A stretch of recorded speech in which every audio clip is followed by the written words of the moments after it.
এই তিস্তাকে শাসন করতে হবে, এই তিস্তার দুধারে বাঁধ নির্মাণ করতে হবে।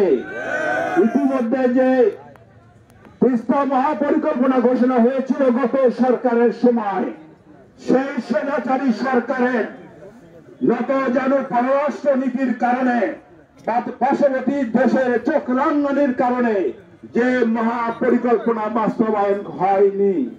আমরা অন্তর্বর্তীকালীন সরকারকে দিয়ে এই দাবি আদায় করে নিব ইনশাল্লাহ।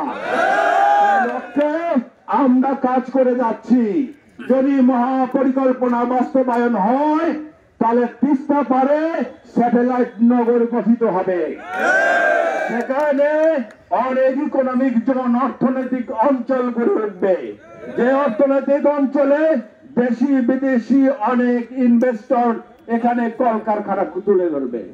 এখানে পর্যটনের জন্য রিসোর্ট তৈরি হবে।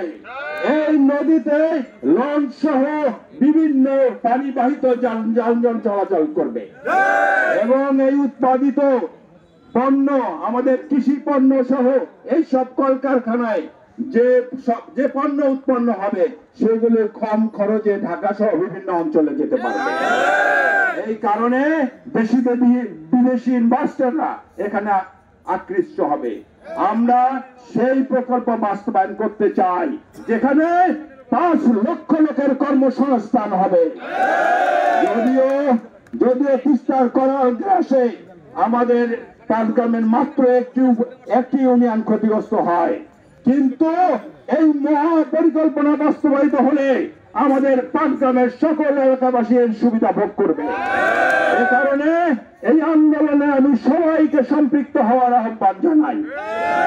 আগামী 17 এবং 18 তারিখে আমরা তিস্তা পারে অবস্থান নিব, তিস্তার চরে আমরা অবস্থান করব। এই কর্মসূচির শুভ সূচনা ঘোষণা করবেন আমাদের বাংলাদেশ জাতীয়তাবাদী দলের সম্মানিত মহাসচিব জনাব মির্জা ফখরুল ইসলাম আলমগীর। এবং 18 ফেব্রুয়ারিতে সমাপনী বক্তব্য দিবেন বাংলাদেশ জাতীয়তাবাদী দলের ভারপ্রাপ্ত চেয়ারম্যান জনাব তারেক রহমান সাহেব। 17 তারিখ আমাদের সঙ্গে তিস্তা পারে অবস্থান করবেন বিএনপির জাতীয় নির্বাহী কমিটির স্থায়ী কমিটির অন্যতম সদস্য বাবু গয়েশ্বর চন্দ্র রায়। উনি আমাদের সঙ্গে অবস্থান করে আমাদেরকে উৎসাহিত করবে, আমাদেরকে আনন্দ দিবে, আমাদের সঙ্গে সম্পৃক্ততা ঘোষণা করবে। আপনারা জানেন এর মাধ্যমে দেশে বিদেশে একটা জনমত তৈরি হবে যে পাশাপাশি দেশ আমাদেরকে তিস্তার ন্যায্য পানি থেকে বঞ্চিত করছে। এই ন্যায্য হিস্সা আমরা আদায় করে নিব। দেশে এবং বিদেশি সাংবাদিকরা এখানে অবস্থান করবে। সারা বিশ্বে এই জনমত সংগঠিত হবে কিভাবে আমরা শোষিত হচ্ছি পার্শ্ববর্তী দেশের দ্বারা। সেই লক্ষ্যে আগামী 17-18 তারিখে আপনারা সকলে এই তিস্তা পারে সমবেত হবেন, আমাদেরকে উৎসাহিত করবেন। এই দাবি আদায়ে আপনাদের বলিষ্ঠ ভূমিকা আমি আশা করি। আপনারা থাকবেন ইনশাআল্লাহ। হাত তুলে বলেন ওয়াদা ইস ওয়াদা। এটা আমাদের কমিটমেন্ট, এটা আমাদের প্রতিশ্রুতি। তিস্তার দাবি আদায় করে ঘরে ফিরবো ইনশাআল্লাহ। আমাদের নেতা দুলু ভাই ঘোষণা করেছে ওনার শেষ বয়সে এই পরিকল্পনা বাস্তবায়ন করে ছাড়বে। যতদিন জীবন আছে উনি এই আন্দোলন চালিয়ে যাবে ইনশাআল্লাহ। সবাইকে ধন্যবাদ।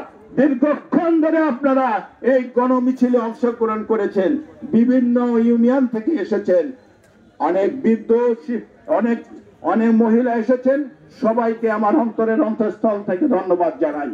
আগামীতে দেখা হবে ইনশাআল্লাহ তিস্তা পারে। সবাই ভালো থাকবেন, সুস্থ থাকবেন। বাংলাদেশ জিন্দাবাদ, জিন্দাবাদ।